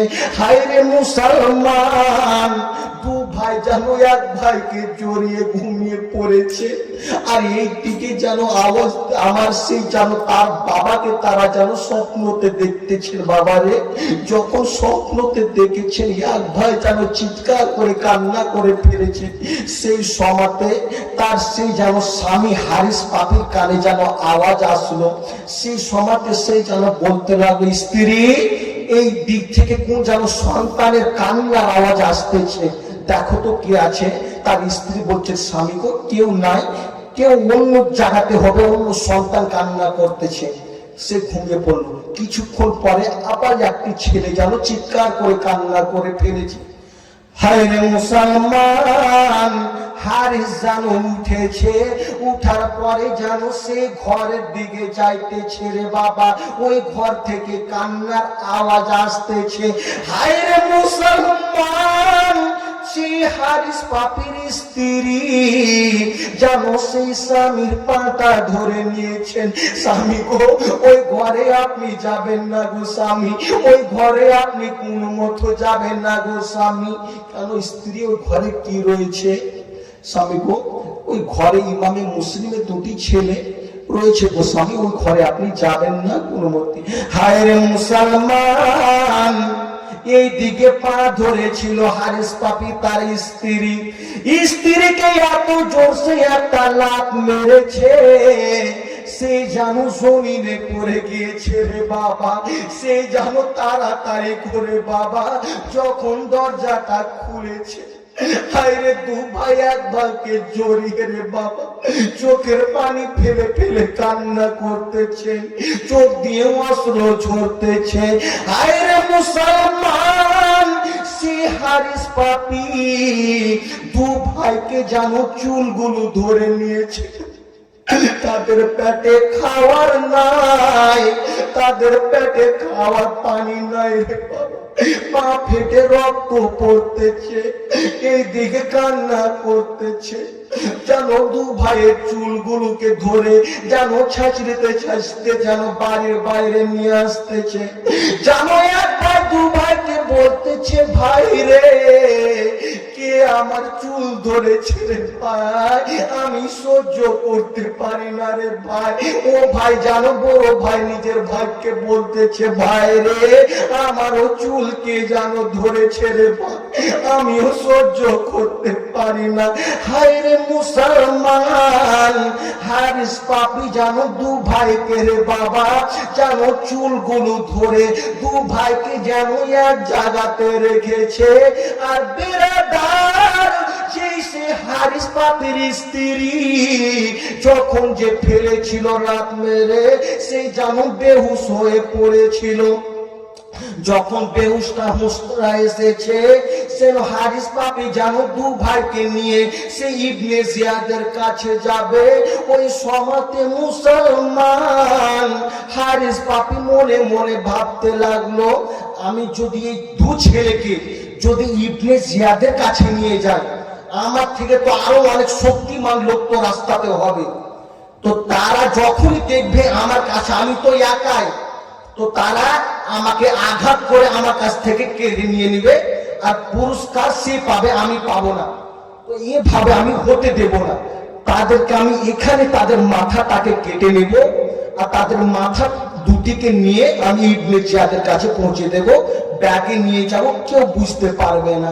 হায় রে মুসলমান, দু ভাই যেন চোখের পানি ফেলে ফেলে কান্না করতেছে। হায় রে মুসলমান, ওই দু ভাইকে নিয়ে যেন সেই ফুরাত নদীতে গিয়েছে রে বাবা, যেন দু ভাইকে আর দুনিয়াতে রাখবে না, যেন সেই যেন মাথাটাকে আলাদা করে দেবে।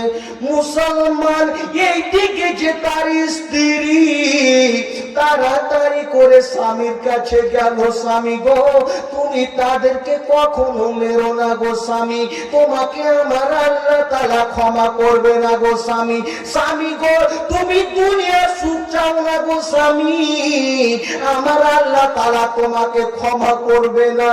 ও মুসলমান, সেই সময়তে সেই স্ত্রীকে আঘাত করে, কিন্তু বারে বারে গিয়ে স্ত্রী স্বামীর পাটাকে ধরে নেয়। হায় রে মুসলমান, সেই জায়গাতে হারিস পাপী বলতে লাগলো, আগে আমার স্ত্রীকে দুনিয়া থেকে বিদায় করতে হবে, না হলে তাদেরকে মারতে দেবে না।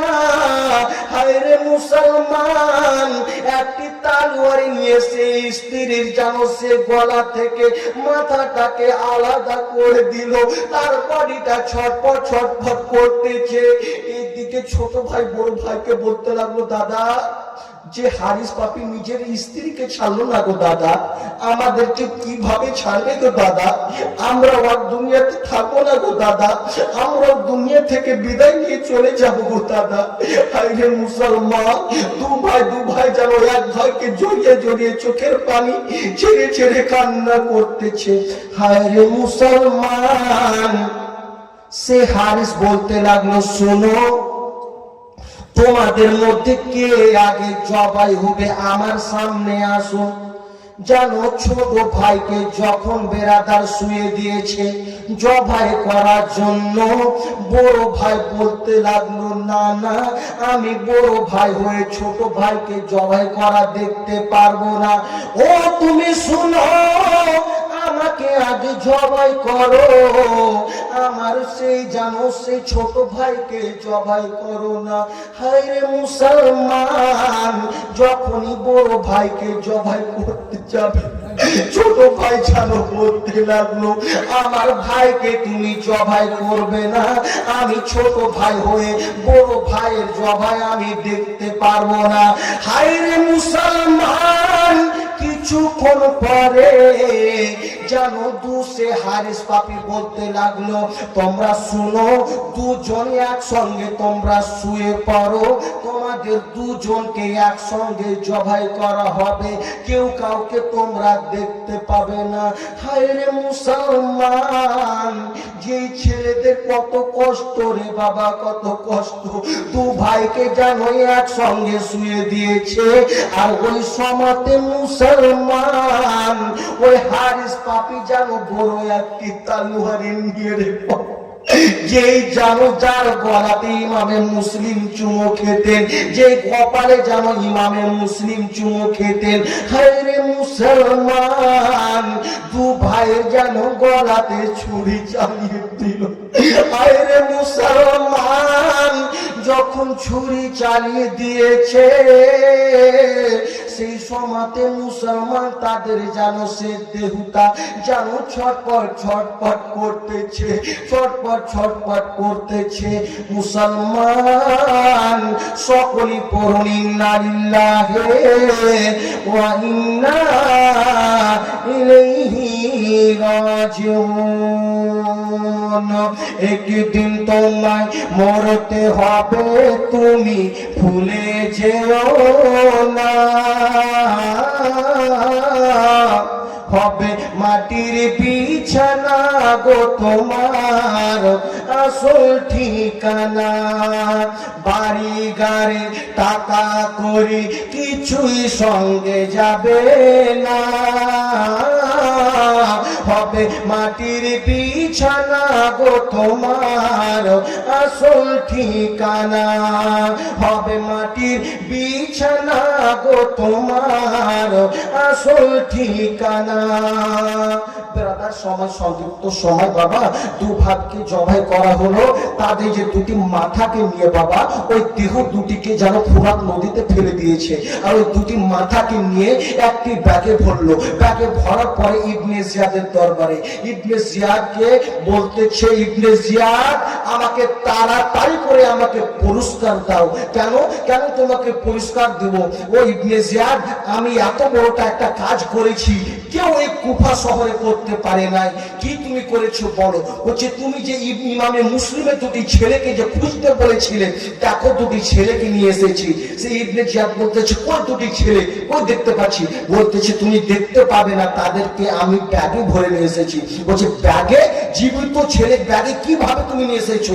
বলতেছে না না ও মুসলমান, সেই সমাতে ইবনে জিয়াদ বলতেছে তুমি নিয়ে এসো তোর ওই দু সন্তানকে। দুটি ছেলে বাবা মাথাকে যেন যখন বের করেছে, ইবনে জিয়াদ বলেছে, বলতে লাগলো তোমাকে তো আমি এই কথা কখনো বলিনি কি তাদেরকে জবাই করে তুমি আমার কাছে নিয়ে এসো। তুমি কি ভুল করেছো? আমি এজিদকে কি জবাব দেব? কি দু ছেলেকে ডেকেছিল ভালোভাবে, তুমি কেন জবাই করে নিয়ে এসেছো? তুমি অনেক বড় একটা ভুল করেছো, আর এই ভুল তোমাকে কখনো ক্ষমা করা যাবে না। ও বেরাদার, ইবনে জিয়াদ একজনকে বলল, ও তুমি শোনো, একটি জাল্লাদকে, ওই জাল্লাদ নবী মুস্তাফাকে ভালোবাসতেন, ওই জাল্লাদ ও বেরাদার ইসলাম ইমামে মুসলিমের দু ছেলেকে ভালোবাসতেন, ওই জাল্লাদ ইমামে মুসলিমকে ভালোবাসতেন। সেই জানো বেরাদার ইবনে জিয়াদ বলল যে হারিসকে নিয়ে যাও, আর যেই যেন ফুরাত নদীর ধারে ওই দুটি ছেলেকে জবাই করেছে, ওই ফুরাত নদীর ধারে তাকেও তুমি যেন জবাই করে চলে এসো। বেরাদার হারিস পাপি বলতে লাগলো, ভাই রে, তুমি যদি টাকা চাও তোমাকে টাকা দেবো, তুমি যদি পয়সা চাও তোমাকে আমি পয়সা দেবো, কিন্তু আমাকে তুমি জানে মেরো না, আমাকে তুমি মেরে ফেলো না, আমি যাও তোমাকে সকল জিনিস দেব, তুমি আমাকে ছেড়ে দাও। সে বলতে লাগলো, জাল্লাদ তুমি যদি আমাকে দুনিয়ার সুখ দিয়ে দাও তোমাকে আমি ছাড়বো না। কেন? তুমি একজন নবী মুস্তাফার দুশ্মন, তুমি হচ্ছে একজন আহলে বাইতের দুশ্মন, তুমি হচ্ছে ইমাম হাসান হুসেনের দুশ্মন, তুমি হচ্ছে সেই ইমামে মুসলিমের দু ছেলে দুশ্মন, তোমাকে কখনো আমি ছেড়ে দেব না। ও মুসলমান, ওই জান্নাত গিয়ে সেই যেন হারিস পাপিকো বেরাদার ইসলাম ওই ফুরাত নদীতে যেই জায়গাতে যেন জবাই করা হয়েছিল ওই দু ছেলেকে, সেই জায়গাতে বেরাদার ইসলাম হারিসকো যেন জবাই করা হলো। ও মুসলমান বাবাজি বন্ধুগণ আমার, এর থেকে বেরাদার এখন জীবনী যেন সমাপ্ত করলাম। ইনশাআল্লাহ কালকে যদি